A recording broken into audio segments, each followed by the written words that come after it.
Hello, everyone. Welcome to our Module 3, Week 6 assessment for LUM CAA aspirants. So for tonight, we're going to be reviewing the syndromes that are classified according to the Zhang-Fu pattern of the liver, lungs, and spleen. Okay, good evening, Ma'am Ami. Let's start with the first one. What are the functions of the liver? So napakadali po nito. The functions of liver is to ensure the smooth flow of qi throughout the body, and also to store the blood. Store blood, yes. Yes, and for the emotional well-being by housing the eternal soul and being affected by our anger.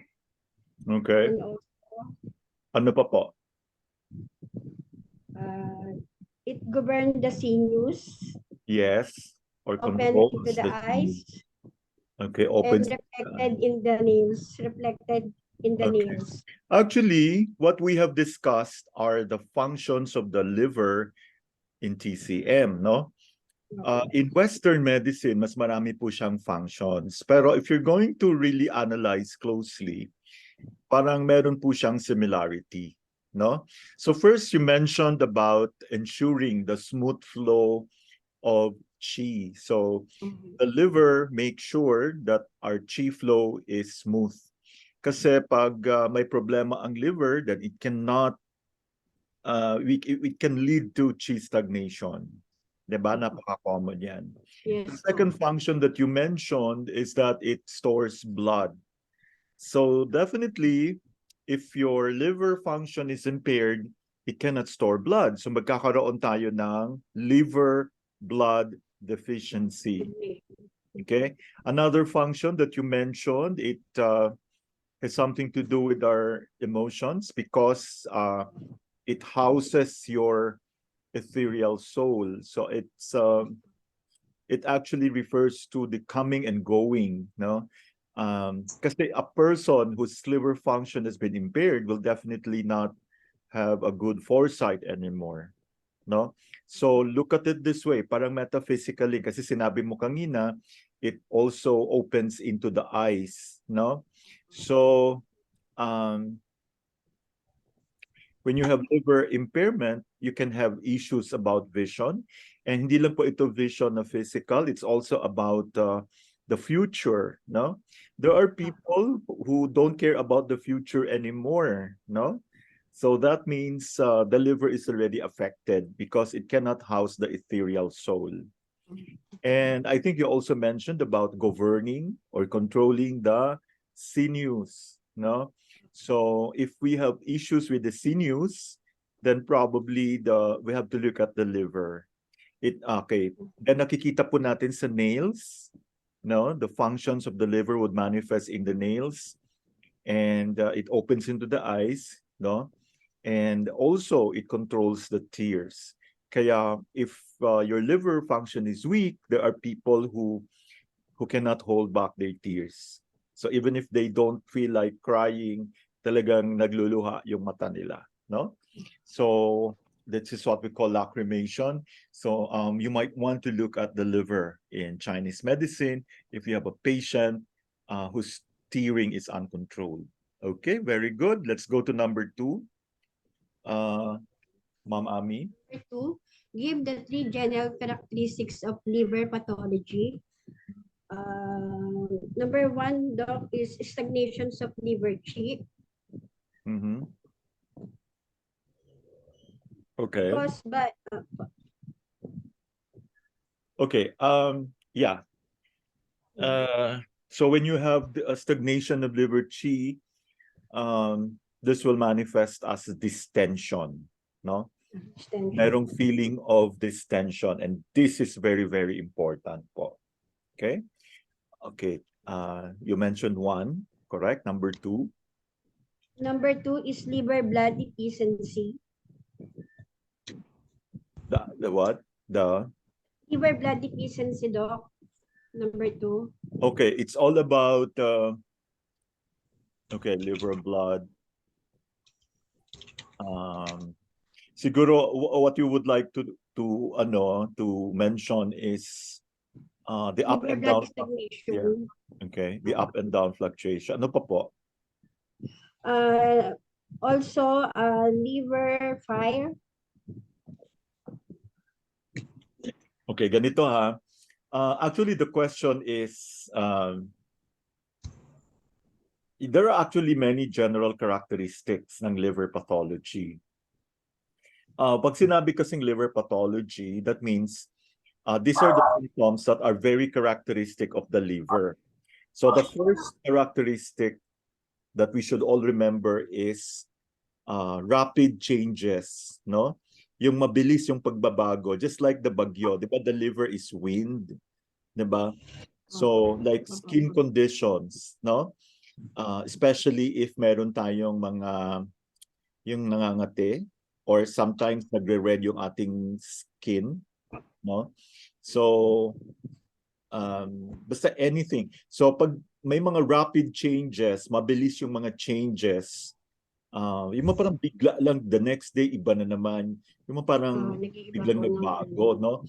So that's very liver pathology. So a very good example of that is skin conditions, no? Sometimes nangangati or namumula, sometimes hindi. The second one, the second general characteristic of liver pathology is the up and down fluctuation. This refers to energy levels and mood, no? So up and down. So minsan you have good mood, minsan you're in a bad mood, or you are not in the mood, no? Okay, when you talk about energy levels, sometimes your energy levels are high, sometimes masyado siyang mababa. Okay? So that's the up and down fluctuation. That's very liver pathology. Third is, I think you mentioned about irritability, no? Yung madaling, madaling magalit. So that's very liver. So if you have issues like irritability, prone to anger, that's very liver pathology. The fourth is the presence of pain. Okay? So because alam naman natin, if liver function is impaired, then the chi flow is going to be stagnant, no? Hindi po maganda yung daloy ng chi. So there is what we call chi stagnation, no? So when there is chi stagnation, there is pain. Yeah, so number 5 is eye problems. If you have eye problems, it's a liver pathology, no? Nagluluha, kanina mention natin, so you cannot control the tearing. So aside from probably the management given by the eye doctors, the ophthalmologists, you might want to try, trying to do something about the liver channel. Number 6, you mentioned mo kanina, is the feeling of distension. No? That's number 6. Actually, 3 lang hinihingi, but let's mention na lang. There are actually 7 no? 7 is gynecological problems. Yung mga problema ng mga babae, menstruation. So think of the liver right away. Okay? So yun po, rapid changes, yung mabilis ang pagbabago like skin conditions, up and down fluctuation, like energy levels, and also the mood, di ba? Yung mga pabago-bago ang mood, no? Number 3 is irritability. Number 4 is pain. Number 5, eye problems. Number 6 is distension. And number 7 is gynecological problems, especially menstruation, no? Number 3, can we do this up to number 5, Ma'am? Okay, Doc. Okay. What are the 2 most important signs and symptoms to diagnose the liver chi stagnation? Katulad po ng sinabi namin kanina, Doc, meron po siyang pain or discomfort. Yeah, feeling of distension. Yes po. Okay, automatic po yan. But this time, we are very specific. This is liver chi stagnation. No? Liver chi stagnation, there is feeling of distension. What else po? Like sa pulse. There are only 2. paano natin malalaman na talagang liver chi stagnation? What pulse quality are we looking? Wiry po. Yes, Wiry very po yung good. kanyang... So the two most important signs or symptoms to diagnose liver chi stagnation are number 1, feeling of distension. Number 2, wiry pulse. Thank you. Number 4. Number 4, how might be tongue tell you that liver chi stagnation has turned into heat? Yes. Anong mangyayari po sa tongue? Okay, di ba pag liver chi stagnation, wala kang nakikita masyado. Wala po. Feeling of distension, wiry pulse. Pero ito yung tongue. Okay, paano? Di ba pag ang... nagkaroon na po, Doc, ng heat, becomes red with a yellow Yes. coating na po. The tongue might have red sides. Okay, red sides muna. Wala munang coating. Heat muna. Yung excess heat. Okay? Let's do it step by step. So, how might the tongue tell you that liver chi stagnation had turned into heat? The tongue might have red sides. Alam naman natin yung sides ng tongue, liver po yan. No? Liver. Number 5. If liver chi rebels horizontally in the epigastrum, what pattern might you diagnose and give 2 key symptoms of this pattern? Doc, Anong tawag po doon? Yung pattern po is rebellious. Yes, rebellious. Andiyan na yung term, no? So, rebellious liver chi, nagre-rebelde. Yes po. Okay, what happens pag pumunta na? Ano ba yung organ na sa epigastrium natin? Liver po, Doc. No, epigastrium. Di ba stomach? Stomach po, stomach. Yes. Okay. So the question is, kasi nagrebelde si liver no? Paano siya nagrebelde? Instead of going up, pumunta siya horizontally. Di ba aakyat si liver chi? Pero nag-horizontal siya. So tamaan si liver, si stomach, no? So the question here is, so you're correct. Rebellious liver chi or liver chi rebelling, no? So what are 2 symptoms of rebellious liver chi?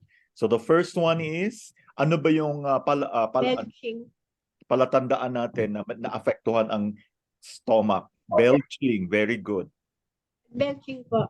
Yeah, you mentioned belching, no? Number 2 is, what else? Aside from, will you feel... Hiccup?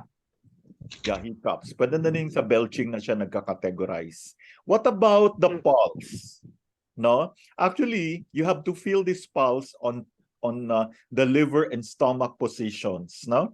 Sa left and right, middle pulse, no? Yung Kwan, no? So, anong klaseng pulse po ito? Diba usually, di naman... weekend. Okay, ano na? Rebelde na eh. Rebelde na. Rebelde po.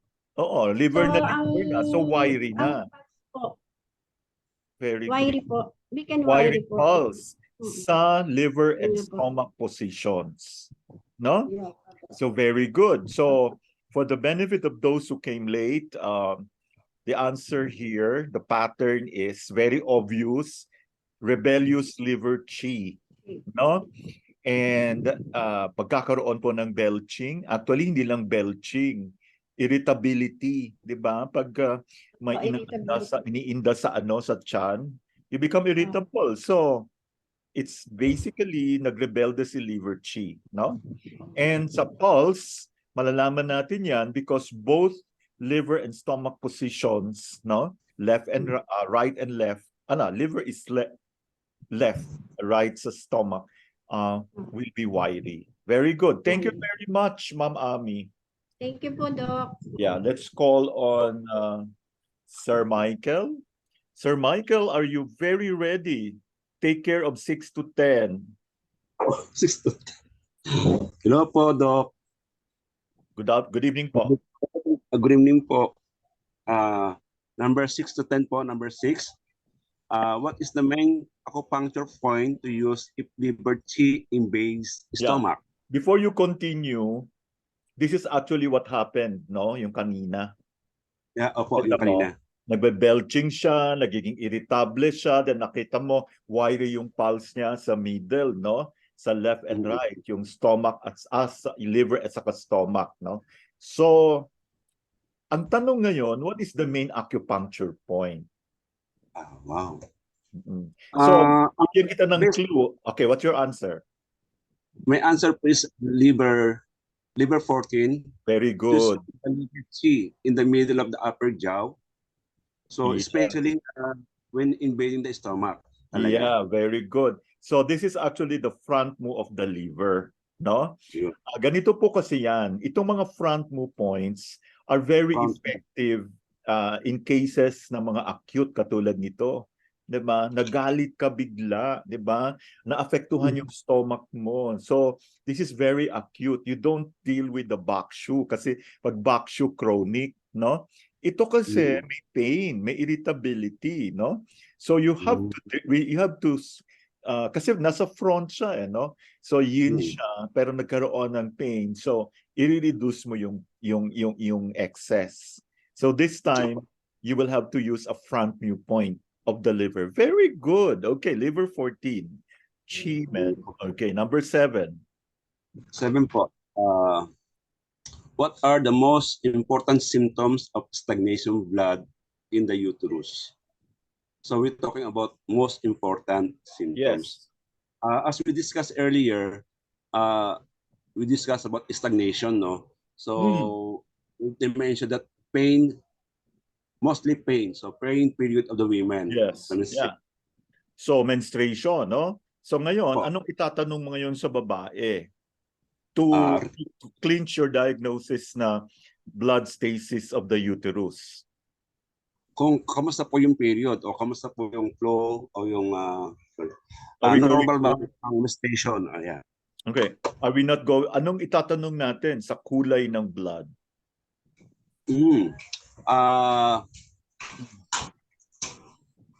Purple. Ang first po is parang may pain talaga siya. Kasi blood stagnation blood stasis no? May pain siya. Anong klaseng pain? Stabbing pain? Fixed pain? Okay. Sa lower abdomen po yun. Yes. Okay. The second one is anong itatanong mo pa aside from the pain to really know it is blood stasis in the uterus?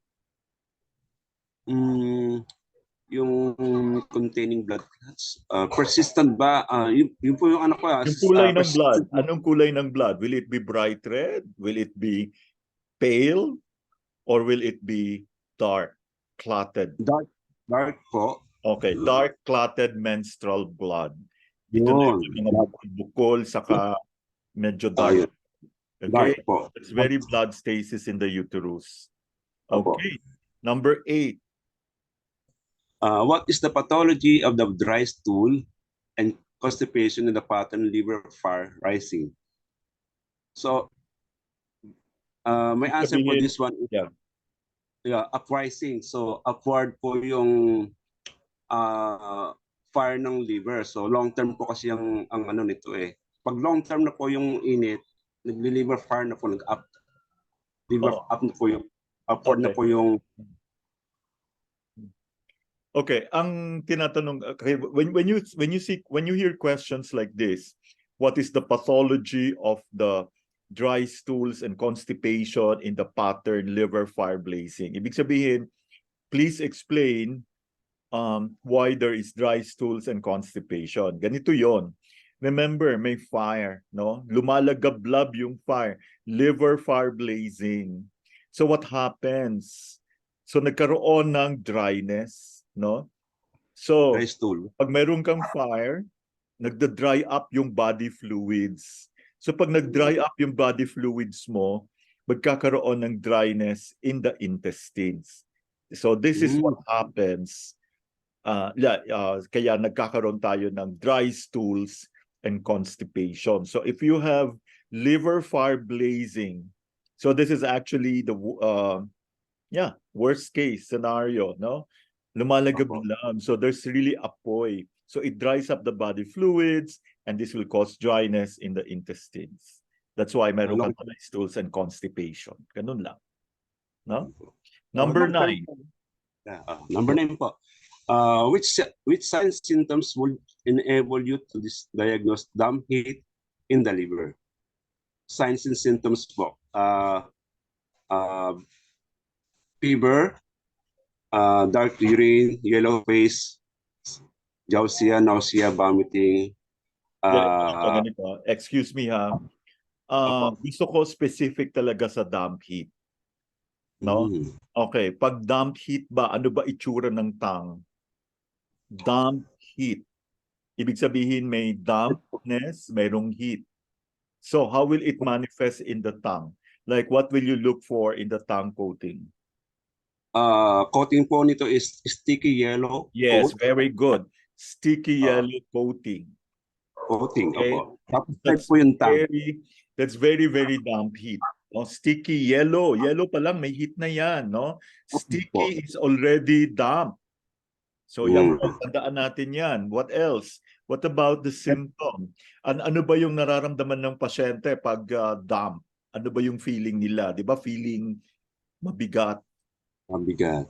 Feeling of fullness and heaviness. Yes. No? Yes. Mabigat yung feeling, parang punong-puno, parang bloated. No? Sticky yellow coating. That's damp heat in the liver. Okay, let's go to the last one, number 10. Number 10 is what sign will you look for on the hands if you suspect liver blood deficiency? Na-discuss din po kanina to yung sa nail. Yes. One po sa yun. Okay. Nagpo siya ng causes po nito malnutrition. Pero isa rin po sa akin yung ano. Very good. Three more. Yeah. Okay, actually, ang titingnan mo sa hand yung nails. Tingnan mo, bakit parang namamatay na, nalalanta na. No, di ba mga patay na po? Oo, brittle na. Okay? So that's very liver blood deficiency. So tingnan natin yung mga kuko natin, no? So, kung sinusus Maraming salamat, Sir Michael. No, let's call on Sir AK, 11 to 15 po. Good evening, Sir AK. Good evening, Doc. Good evening, classmate. Good evening. Number 11. A patient presents with blurred vision, dry eyes, and tongue without coating. Which pattern do you suspect? My answer, Doc, is it liver yin deficiency? Very good. Ang galing. Alin dito ang napaka-obvious na sign that made you say it's liver yin deficiency? Actually, Doc, yung without coating. Yes, very good. Okay. Dry eyes. Yeah, very good. Okay. Actually, this is more malala than liver blood deficiency, di ba? Kasi pag sinabi mong liver blood deficiency, kasi hindi lang, liver yin deficiency, blood na yan, and body fluids. Okay? So, yes, Doc. blurred vision, that's very liver blood deficiency, dry eyes, no? And tongue without coating. Okay, very good. Very liver. Yeah. So, ibig sabihin, hindi lang tayo titingin sa tongue. Tingnan mo rin. Okay, matang-mata, dry eyes, blurred vision. So, this is very, tapos nakita mo, Yes, Doc. Yeah. So, yun, liver yin deficiency. And I'm Halatang po. You already know kung ano yung itsura ng liver blood deficiency, di ba? Based on symptoms. Let's go to number 12. Number 12, what are the treatment principle to treat liver yang rising? Okay. If it's excess condition, Doc, and I think you have to sedation. Sedate, you subdue. Yes, Doc. Tingnan mo ha, mataas yung liver yang. So anong gagawin mo sa liver yang? I-reduce mo, isa-subdue. Yeah, okay, ano pa ba? Ano pang impact pag may liver yang rising? When you have liver yang rising, that means merong component na kulang. It cannot control the yang. So, anong aspeto yung dapat mong aayusin or dapat mong ino-nourish para masubdue So aside from subduing the liver, yung elucidation, you have to do this. Palalakasin mo yung yin component. Diba? Hello? Palalakasin mo yung yin component. Di ba? Liver yin. Oo, liver yin. Yeah. I-nourish mo yung liver yin or liver blood. Blood, opo. Okay, ngayon alam nyo na, pag liver blood, liver yin din yun. Wala yata si Sir AK. Are you still there? Sir AK? Nawala yata yung signal. Okay, can you take over, Ma'am Ami? Number 12. Okay. Okay, sasabihin ko muna, number 12. Treatment principles, subdue the liver yang and nourish the yin or liver blood. Okay, number 13, Ma'am Ami, please. Give 3 symptoms. Actually, madami siya. Opo. Hinihingi Give 3 symptoms of internal wind. Okay. Meron po siyang headache, sudden onset of disease.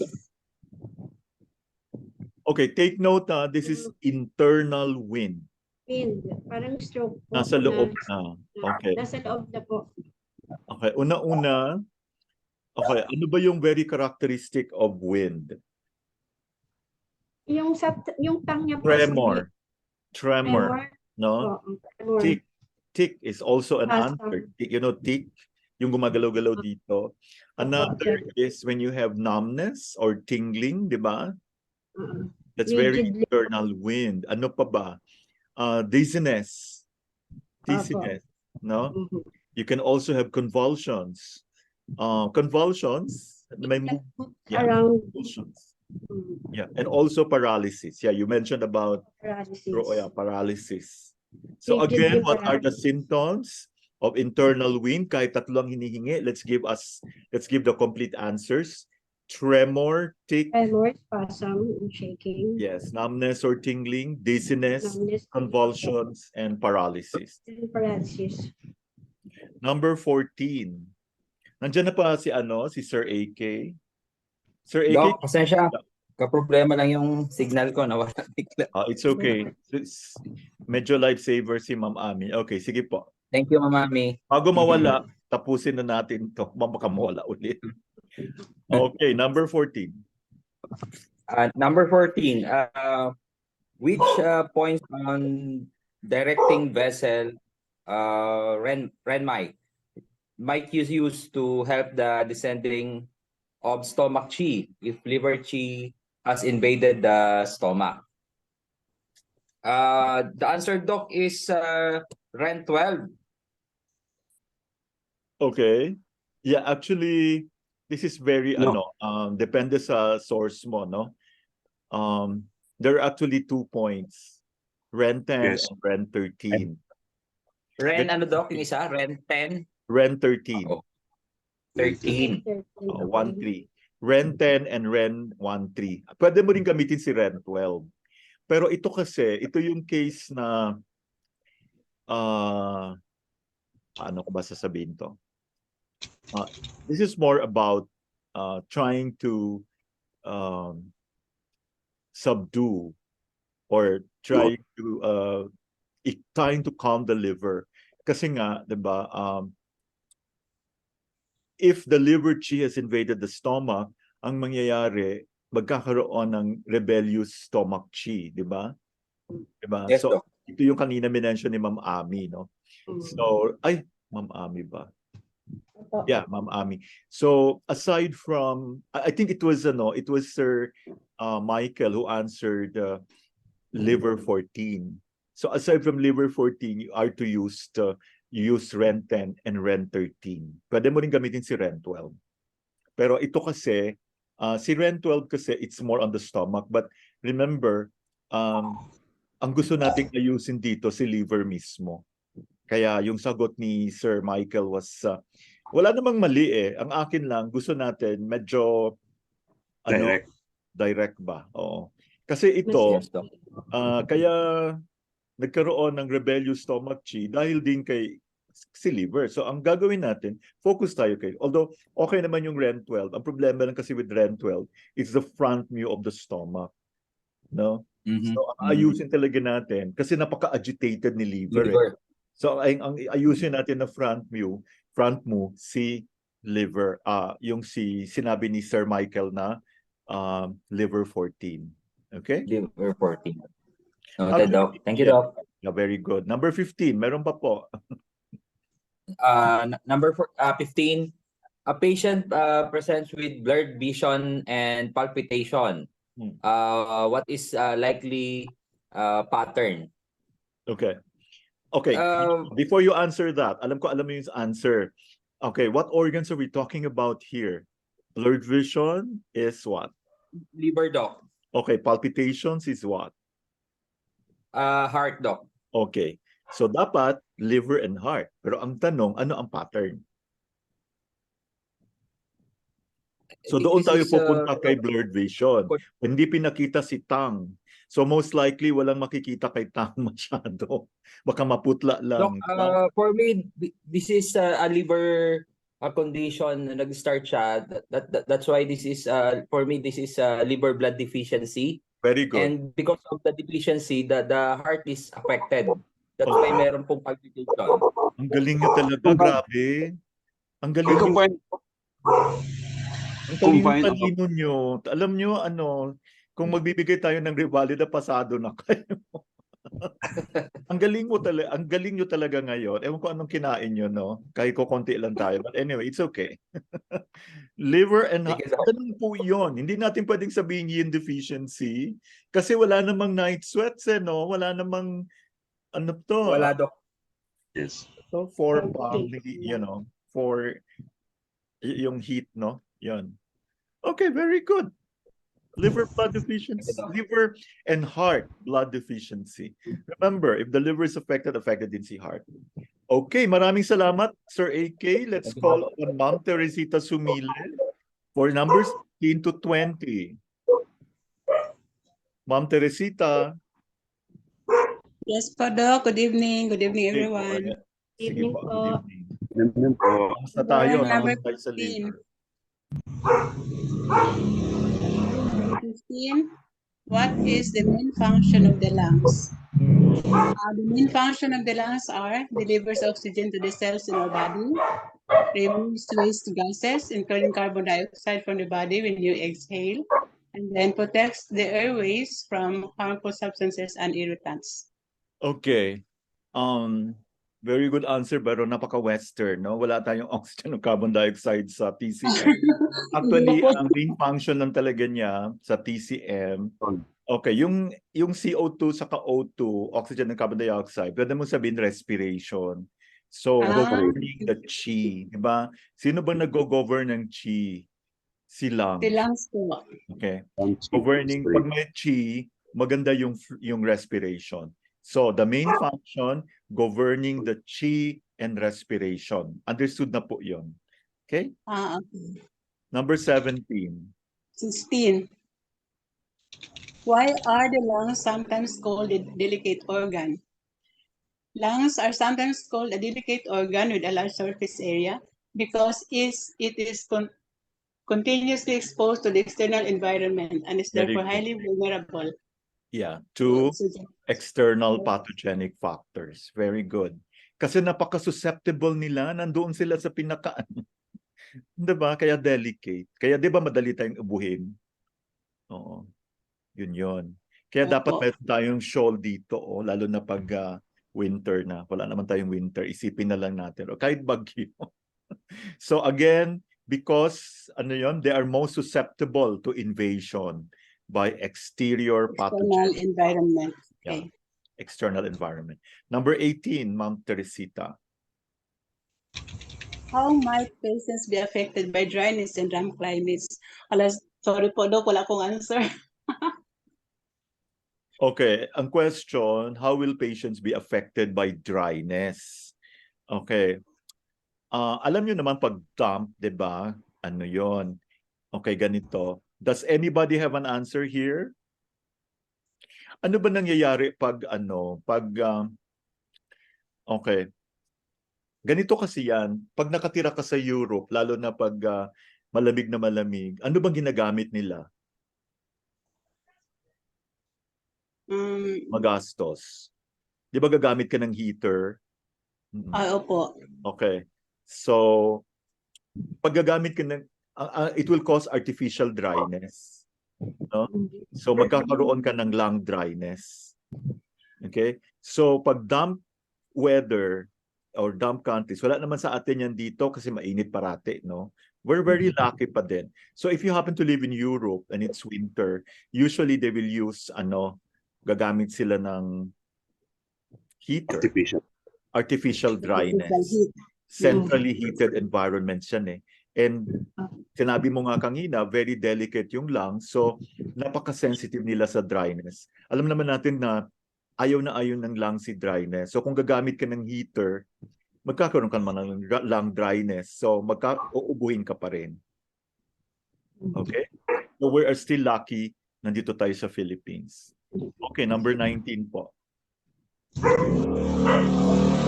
Foods would encourage the formation of phlegm in the lungs. These are refined sugars, fatty meat, eggs, fruit juices, coffee and alcohol, deep fried foods, and dairy products like cheese, milk, ice cream, cold foods. Okay, kind of foods. You just have to generalize. Okay, natutunan natin cold food, raw. Oh yes, raw, oily, yeah. Dairy products, fatty, no? Dairy products, yeah. deep fried Cold, foods, raw, dairy products, and greasy or oily food. And then I think ito yung reason bakit marami sa atin may phlegm. Di ba masarap ang cold? Yes po. Kasi ngayon ko lang nalaman, Dok, na ang egg pala is a phlegm forming food. Egg-eater po ako eh. No, hindi naman. Actually, it's the yung dairy product, yung bang process. Katulad ng mga butter, yung mga ganun. Pwede naman, pero wag naman panay-panay. In moderation lang po. Of course. Number 20. Number 20 po. What pulse picture might you expect in someone who has deficient lung qi from long-term sadness and grief? My answer, Doc, is slippery. Bakit siya magiging slippery? Tingnan mo ha, meron na siyang lung qi deficiency. Pag ang isang tao matagal ng sad, taong-taon na, magkakaroon siya ng lung qi deficiency. So, ang tanong, ano ba ang characteristic ng pulse pag may qi deficiency?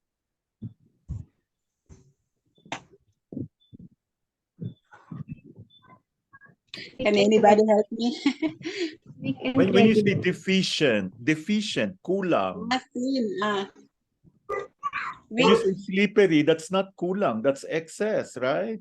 Okay po. We're not talking about excess here. Nawala yung lung qi.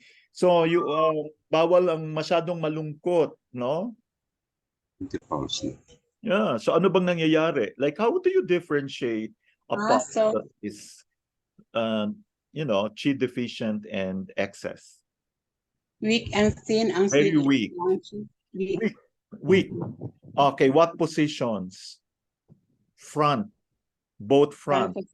Okay. Siyempre, pag affected sila, affected is sa heart, diba? So, sa left, si heart. Sa right, si lungs. Okay? Okay. I hope you're taking down notes, ha? So, ang answer dito, ano yung pulse ng isang pasyente na matagal nang nalulungkot? So, magkakaroon kasi tayo ng lung qi deficiency. No? Diba yung boses nila humihina, parang naiiyak. And so, when you feel kasi meron silang lung qi deficiency. Minsan malamig. So, if you feel the pulse, feel mo kaagad yung lung and heart pulses, no? Both front positions. It is going to be weak. Okay? Thank you very much, Ma'am Teresita. Thank you rin po, Doc. Okay, let's go to Ma'am Ami once again. Ma'am Ami. Yeah, 21 to 25. What life habits might contribute to lung qi deficiency? Doc, pagka po, ano po, stooping over desk for a long hour. Yes, Tapos po, very good. Yung poor posture, lalo na nakaupo ka, lalo na pag matangkad ka tapos nakaganong ka. yes po. Tapos po yung excessive use of voice. Very good. Oh, pareho tayong source. Okay. Mga teachers, 'di ba? So yung mga teachers, mga singers, at saka yung mga parating nasa desktop nila, nakayuko parati, no? Kaya naka-stoop, ha? Kailangan eye level. Merong isang nag-share na kailangan daw naka-eye level parati. Tayo pag nag-stoop ka, grabe yung impact niyan. Humihina talaga yung lung qi natin, no? Yeah, you're good. You're correct. Poor posture, like stooping over a desk for long hours, at saka excessive use of the voice, like mga opera singers or singers, no? Teachers. Okay, number 22.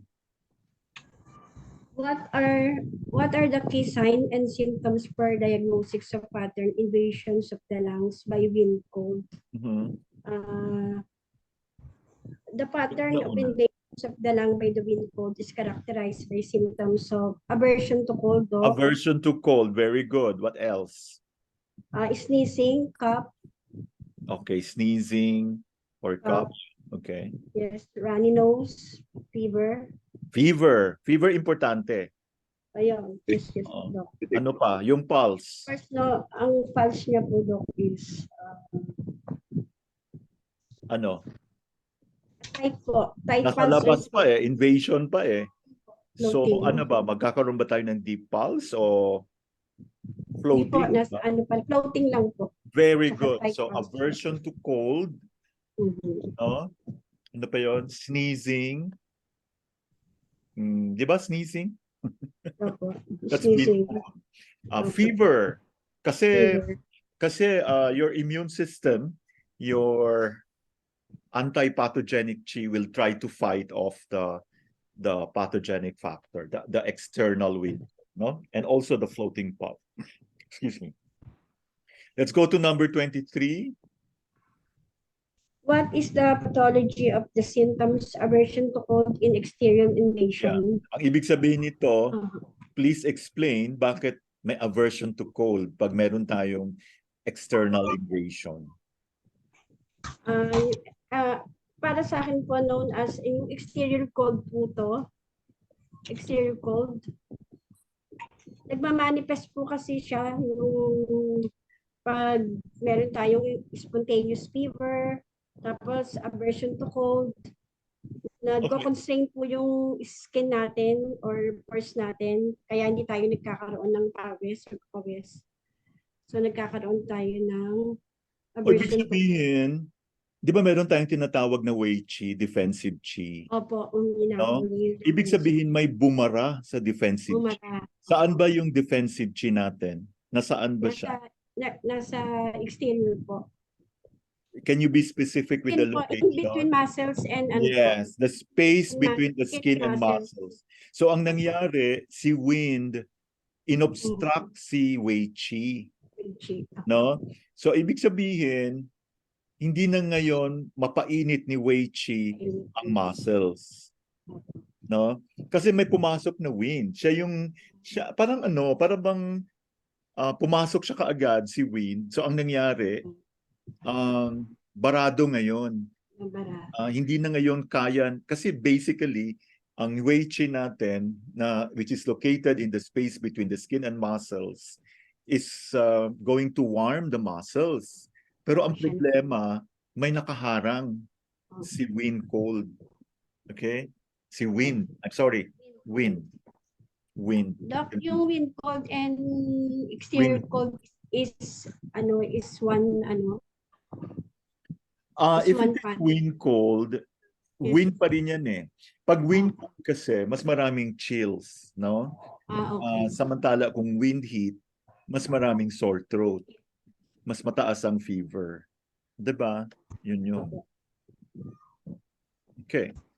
So, kahit wind cold or wind heat, it's still wind. Kaya kahit wind ano to, kahit meron kang wind heat invasion, meron ka pa ring aversion to cold. Pero ang pagkakaiba lang, mas matindi yung fever. Mas marami yung fever kaysa sa aversion to cold. Samantala pag wind cold naman ang pumasok, mas matindi yung aversion to cold kaysa sa fever. Okay. Are we clear? Okay. So again, the answer here is actually pag tinanong ito sa like one way of asking this is, how do you explain, or why is there aversion to cold in exterior invasion? Okay, because the Wei Qi was obstructed by the wind. So we all know that Wei Qi is located between this in the space between the skin and muscles, and so if the Wei Qi is obstructed, it fails to warm the muscles. Hindi niya kayang painitin si muscle kasi barado nakaharang si wind. Okay, let's go to number 24. Nice. Now you're getting to appreciate this better. Okay, number 24, please. Ma'am Ami. Number 24, explain the swelling of face in pattern invasions of lung by wind, water. Explain. This is due the to same the thing. water. The same thing. Okay, pag water ba, ano ba yun? Okay. This is actually a follow-up of the answer kanina. No? Okay, pag may swelling kasi, may obstruction yan. Diba? Okay, this time, wind water. No, wind water. There is wind water invasion of the lungs. Okay, so what is your answer po? Bakit nagkakaroon ng swelling? Nagkakaroon po siya ng swelling, Doc, dahil yung pong lung chi niya, hindi po siya downward properly. Yes, very good. Kaya nagkakaroon ng facial edema. Yes po, kaya nagkakaroon ng facial edema. Kasi obstructed si defensive chi portion ng lung. Sino nag-obstruct? Si exterior wind cold or wind cold yan So, ang lungs, hindi niya pwedeng i-direct yung fluids downward. So, hindi siya bumababa. Kaya nagsuswell yung muka. Nagkakaroon ng facial edema. Thank you very much. Thank you. Okay, let's go to let's ask Sir Michael to help us with 25 to 28. Hello po. In 25, which lifestyle factors would you wish to investigate in a patient presenting the pattern of lung heat? Okay. Lifestyle po ang discussions. Yeah. So, ano kayang kinakain niya? ang advice niya? Overeating kasi. Like what kind of food? What kind of food po? Take muna lung heat. Fatty food po itong kinakain ito. Fatty yun Ano kayang klaseng food? Mga cold food po. Lung heat, cold food? Mga spicy. Spicy, hot food. Hot and spicy foods. Oo, yung mahilig sa maanghang. O maiinit. Ano pa? Ano kaya lifestyle niya? So you were talking about the diet and ano ba nagpapainit sa lungs? Excessive smoking. Smoking. Very good. So again, yung lifestyle factors sa tatanungin natin pag may lung heat na pattern ang pasyente. So ubo ito ng ubo pero tuyo, no? So mahilig sa hot food and also smoking. Okay? Dok, pwede rin yung mga nagtatrabaho sa factory. Doc? I'm sorry. Included ba dito, Doc, ang abuse of prohibited drugs? Iba naman yung impact ng drugs. Iba? Okay. So, kasi it's all about yung impact kaagad sa lungs, no? Okay. Thank you po, Doc. Thank you. Doc, yung excess laziness, included din pa to? excessive laziness, yung napakatamad. Magkakaroon ng dampness. Pwede din, pero hindi naman lang heat. Okay. Yung mga nagtatrabaho doon sa factory related sa mga chemical. Ayan, lang heat yan. Kaya yung mga nakatrabaho sa factory, yung mga coal na yung mainit, kawawa, Opo. yan. Living in polluted areas, Doc. Yes. Living in polluted areas. Toxic heat naman yun. Ito lang heat. Toxic. Okay. Okay po. How about strenuous exercise, Doc? It can cause excessive sweating. Yeah, when you cause excessive sweating, you'll have blood deficiency. You'll have iba namang usapan yon. You can have blood deficiency, blood stasis, mga ganun. You can have tremor. But this one is about the lungs. Okay. When you have excessive sweating, when you do excessive exercise, you sweat. So you have to also correlate this with blood, no? Or blood. Okay. Number 26. Number 26. Which two clinical manifestation will show the presence of phlegms in any lung pattern? Dalawa po yung sagot ko po is yung cough with propose with white sticky sputum and chest tightness. Yung white with propose white sticky sputum and then chest tightness po. Chest tightness or discomfort. No? Feeling of heaviness. Okay. Very good. Guess yun na yun, ha? Okay, go. Number 27. 27 po. Describe the various appearance of sputum in the 5 phlegms pattern of the lungs. I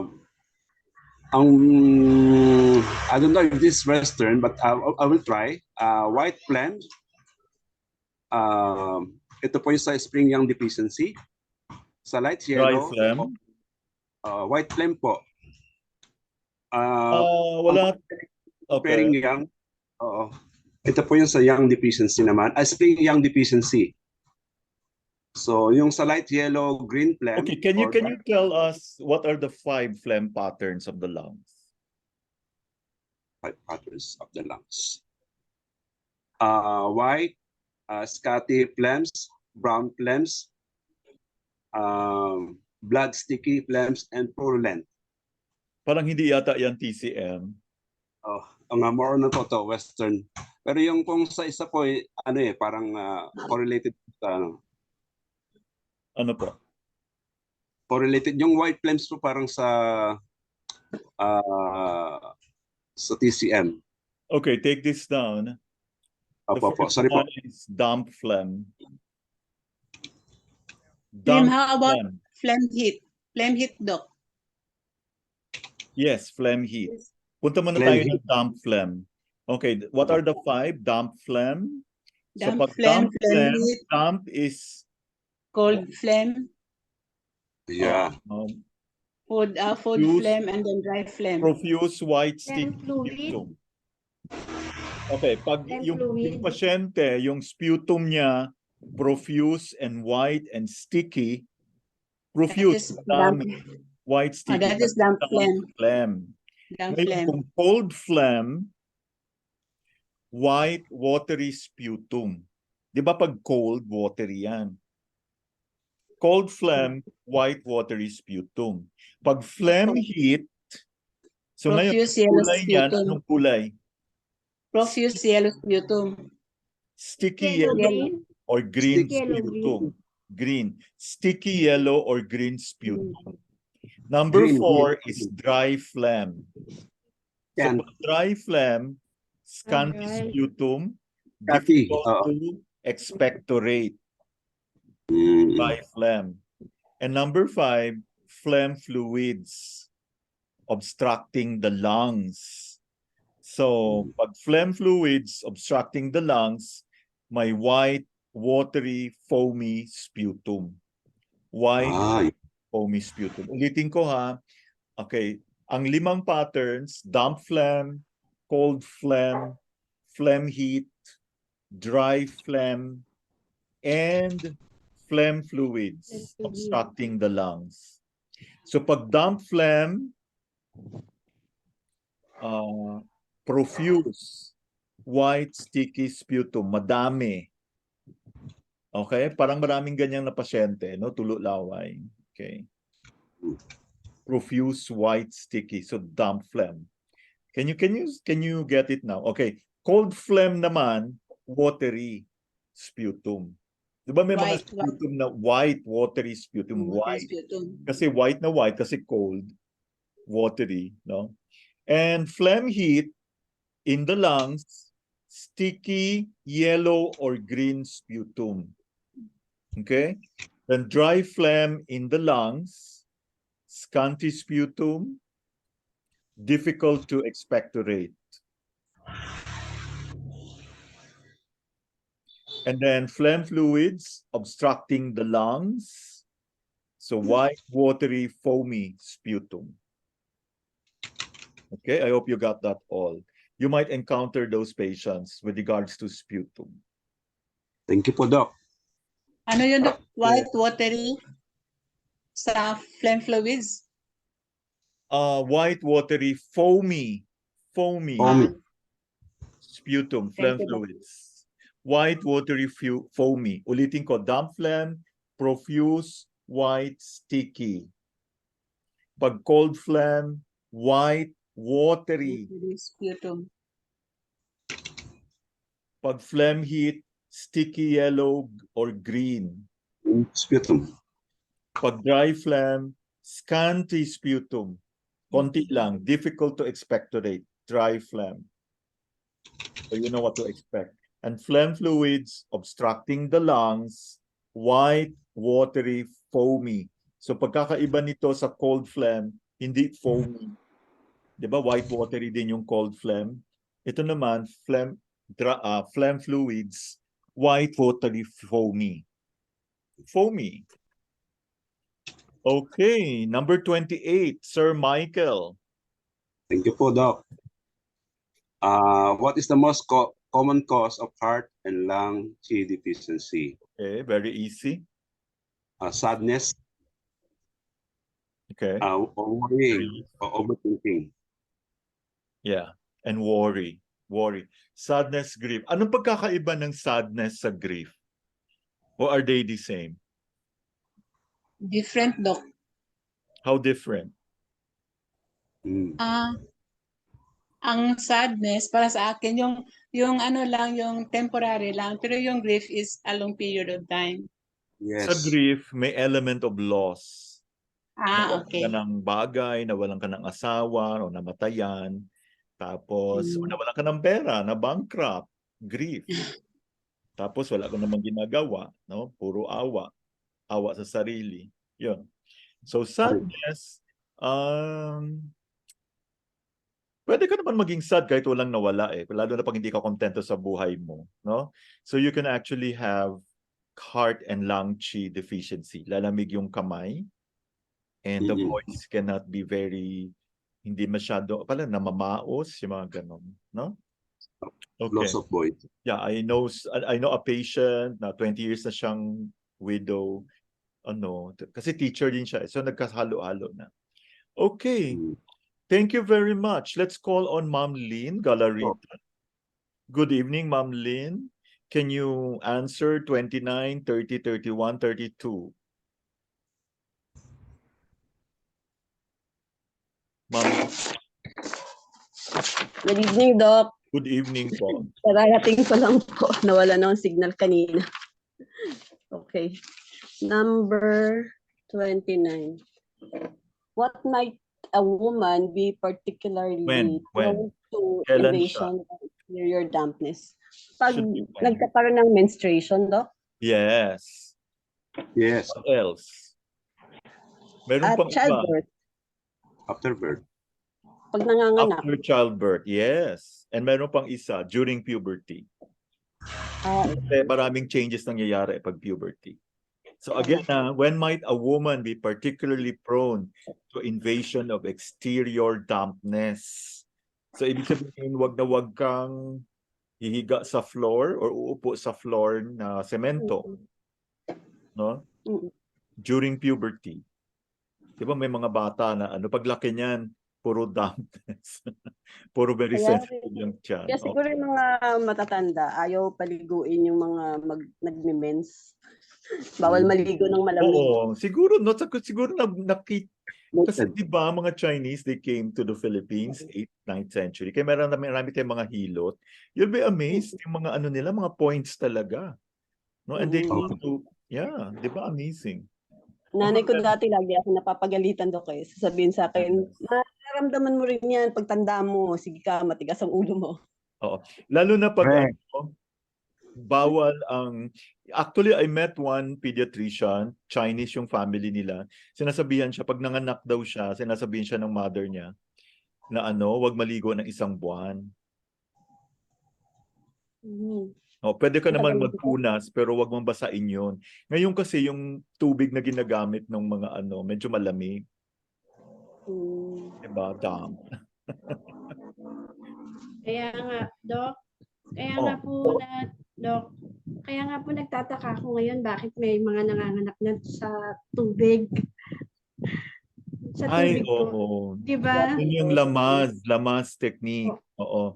Lamas naman. So, para magkakaroon ka, did you monitor yung mga nangyari sa kanila, yung lamas, lamas delivery? Na, di ba yung nakaupo, yung nandun yung balde, tapos yung paa nakababa sa tubig.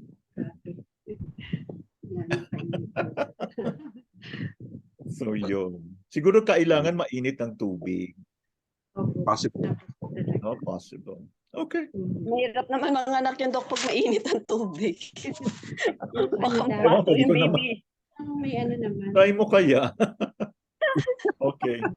Next, let's go to number 30, Ma'am Lynn. Number 30, what eating habits can cause spleen chi deficiency? Okay. Eating too much sugar or fatty foods, ice drinks, junk foods, cold raw foods, inconsistent meals, parang wala sa oras ang kain. Irregular eating. Too much or too little. Eating at irregular times. Okay, that's number 2. So una-una, excessive consumption of cold and raw foods. Excessive naman, pwede ko naman kumain, pero wag excessive. Eating at irregular times, hindi sa oras, no? Minsan pag lalo na pag marami kang ginagawa, no? It can cause food. Ano pa po? Yung kumakain na nakatayo, naglalakad, parang laging nahabol ang oras. Yun, nagmamadali. O, ganun din, yung hurried eating, yung nagda-drive habang kumakain. Ano pa po? Tapos, eating protein deficient food. Yes, kulang sa protein. Puro carbohydrates. Ay, mga Pinoy Dok ganun, di ba? Carbo loading. Kakain ng kanin, ulam, pansit. Oo, ayaw kumain ng mga beans. Oo nga, puro pansit, puro pasta. Naku. Yun favorite na ulam, Dok, noodles O, doon pa na carbs. O yun. Good luck. So, spleen chi deficiency. Ano pa po? Teka, parang wala na ako naisulat. Excessive eating. Diba? Excessive. Yung parang ayaw na tumigil, nagmumukbang parati. Eating while working. Eating too little. And also, eating too little. Konti lang kinakain. Konti lang kinakain. Nagkakaroon din ng spleen chi deficiency. Di ba nanghihina ka? Konti lang kinakain. Pwede naman kunti kainin mo, pero yun namang kompleto naman sana sa sustansya. Okay, number 31, Ma'am Lynn. What is the pathology of weak limbs and tiredness and the pattern of spleen chi deficiency? Okay. Why? Ibig sabihin nito, related siya sa din, Doc, kidney? I-explain mo bakit weak ang limbs saka meron kang tiredness pag may spleen chi deficiency. Ano ba talaga? So of course, you have to explain. Ano ba ang function ng spleen? To transform and transport. Tapos, to move the chi. Kasi Diba, ang Doc? spleen kasi, di ba, tinatransport na yung food chi. Saan? Sa 4 limbs, throughout the body. Lahat yan. Ita-transport na yan. So pag mahina ang spleen chi, ano mangyayari sa Walang and body? kalakas-lakas. Walang Lupay-pay. kalakas-lakas, madaling mapagod, and kulang sa nourishment. Yun lang. Yeah. It is the transportation function ng spleen. And lastly, number 32 po. Why is wet tongue associated with spleen yang deficiency? Okay. May kaugnayan to, Doc, doon sa transformation ng fluids.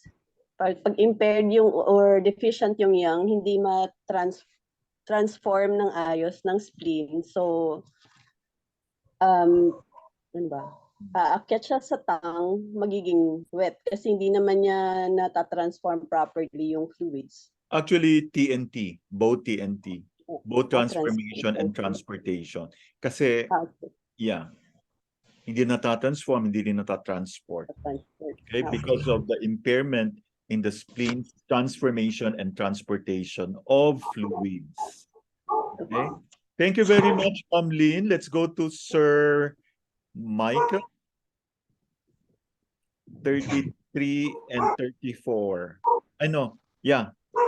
Sir Michael, please. Hello po, 33 and 34. 33, what is the most important etiological factors leading to spleen blood deficiency? Okay, ibig sabihin, what is the most common cause of spleen blood deficiency? So, common cause po sa akin is, technically po sir, is a syndrome of spleen deficiency that leads to, spleen blood deficiency technically is a syndrome of spleen deficiency. So, pag may spleen deficiency, that leads to blood deficiency. Kasi pag sinabi mong blood, it has something to do with kulang sa pagkain. So ang tanong, anong klaseng pagkain ang kulang? Blood is nutrition, remember? Nutrition po. Yeah, so una-una, ano ba? What do we need the spleen for? Okay, ibig sabihin, kulang Hindi yung siya cold, function not cold mo food. ng blood-forming food. Ano ba yung blood-forming food? Meat and grains. No? Iron-rich foods, Doc? Yes, Iron food. Iron, kulang sa iron. Kaya ito na yung tinatawag na iron deficiency anemia, spleen blood deficiency. So when we probably go to okay, I was thinking, para hindi kayo I'll probably make some adjustment. We'll not call it biomedicine, but we'll focus more on the diagnostics. This time we're going to compare the Western and TCM diagnostic. Katulad nito. Ano niya, Doc? Yeah, itong spleen blood deficiency is iron deficiency anemia. Diba? So pag kulang ka sa meat, kulang ka sa grains, magkakaroon ka din ng spleen blood deficiency. Okay? So the answer is the diet. Yung diet mo, kulang yung consumption mo, inadequate consumption ng blood-forming food. Yung foods high in iron. No? Yun. Number 34, Sir Michael. Female patients present with poor appetite, abdominal fullness, a feeling of heavy heads, and vaginal discharge, and has a pale tongue with sticky white coating. Okay. Tingnan mo kaagad. Speak po nito is cold damp, invading spleen, or spleen yang deficiency. Cold dampness invading the spleen. Kasi kung titingnan mo, sticky white coating, tapos poor appetite, abdominal fullness, saka may vaginal discharge siya. Ano po? Yung po ito. Oo, so pwedeng, kaya dapat hindi masyadong naliligo ng malamig. So yun. So dapat mainit. Yun. So, cold dampness invading the spleen. So this is invasion, no?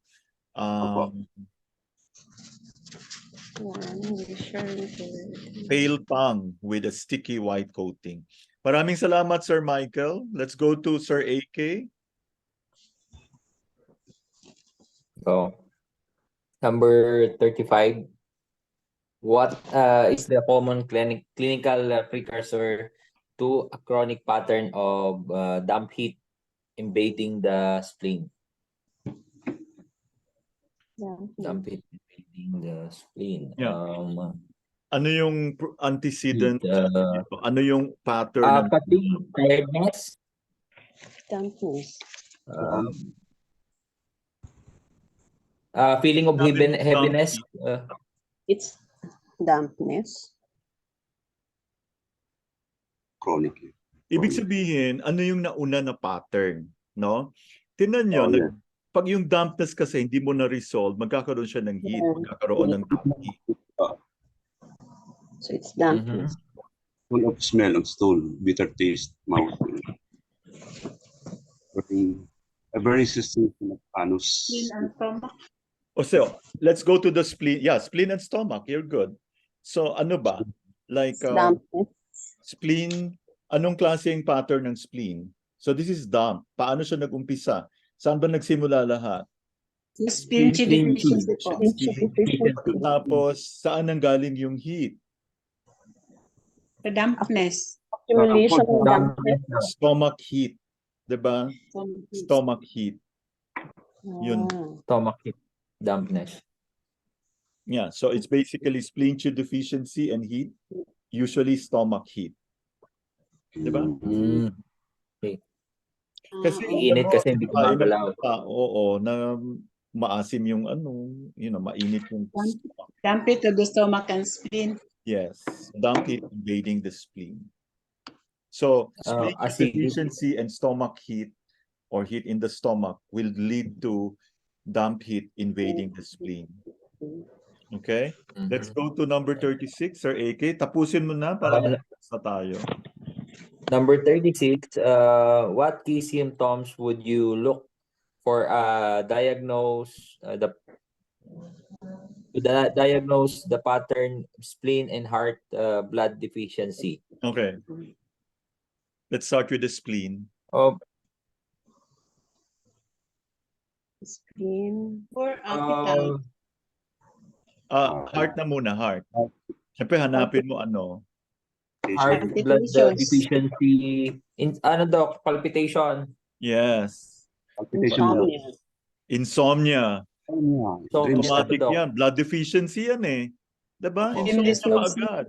Palpitations and insomnia. What about anxiety? Spleen blood deficiency. Fatigue. Yeah, fatigue or tiredness. Diba? Parating tired. Ano pa? What about your bowel, your stools? Loose stools. Loose stools.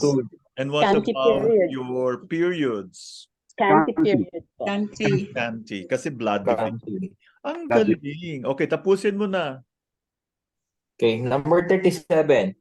What is the pathology of heat symptoms and the combined pattern obstruction of spleen by dampness with stagnation of liver qi? Did you understand the question? By dampness with stagnation. Doc, ano to? Starts with heavy emotional stress, lack of sleep, ano to? Liver qi stagnation. Nag-umpisa ito. Okay, ano bang na-umpisa? Combined pattern to no? Obstruction of the spleen by dampness with stagnation of liver qi. So what happens if so unang minention dito yung spleen, no? So yes, Doc. Okay, ano ba nangyayari pag deficient ang spleen? What function is impaired? Di ba yung TNT? TNT. TNT, Doc. So what happens pag nag-accumulate, nag-impair yung function ng TNT? So fluids will accumulate, right? Yes, Doc. Magkakaroon ng dampness. Dampness in the liver. Okay, anong impact ng dampness sa flow ng qi? Di ba mabigat yan sa middle burner? Yes, okay. Doc. Actually, may obstructive effect ang dampness sa qi flow sa middle burner. So, Okay, so after a long period of time, pag hindi mo inalis yung obstruction, magkakaroon ng heat. Okay? Kaya magkakaroon ka ng liver chi stagnation. So this is a classic example of yung masyadong mahina ang spleen na nagkaroon na ng liver chi stagnation. Okay? So again, pag mahina yung spleen natin, mahina yung TNT, what happens? Nag-accumulate ang fluid. So magkakaroon, ano mangyayari pag nag-accumulate ang fluid? Magkakaroon ng dampness. So yung dampness will obstruct the chi flow in the middle burner. No? Kasama po sa middle burner ang liver. No? Diba? So, pag hindi mo tinanggal yung dampness, kasi hindi nga nag-flow ang chi, di ba nagde-develop siya into heat? Diba? Yes. So the obstruction and dampness will now give rise to heat. So what happens now? You will have liver chi stagnation. Okay? Ang tanong dito is, how would you explain the heat symptoms? No? So ibig sabihin, itong combined pattern na to, may heat. So ibig sabihin, bakit may heat na nangyayari? Yun na yun. Nagsimula siya, mahina ang spleen, yung TNT mahina, so mag-accumulate yung fluids. Pag na-accumulate yung fluids, nakakaroon ng dampness. Then dahil sa dampness, yung chi flow sa middle burner is affected, is obstructed. So pag may obstruction, magkakaroon ng retention. After a long period of time, alam naman natin, kahit nga umupo ka lang ng matagal, umiinit yung puwit mo, di ba? So, So, papawisan. Kaya dump heat. Yeah, dump heat. Yeah, dump Doc, heat. di ba may pattern na dun sa spleen chi, di ba ang isang work ng spleen sa TCM is to magdala ng clear fluid sa taas. And Send the turbid. itong pattern na to is possible din na kung bakit nagkakaroon ng liver chi stagnation o yung sa stress naman, because pag meron kang liver chi deficiency, mahina si spleen. So usually ang isang symptoms din sa yung pagkakaroon ng foggy minds, tama, Doc? Yes. Kasi instead And na foggy minds and stress is related pagdating sa part na to. Yeah. Makes sense. Kaya nagkakaroon ka ng dizziness muna. Nahihilo ka muna. Diba? Kasi hindi ka makaproduce ng sapat din na blood pagka mahina ang chi. Oo. Basta ang ano dito is obstruction ng chi flow because of the dampness. Okay. Diba yung isa dyan is small intestine naman din to, separates the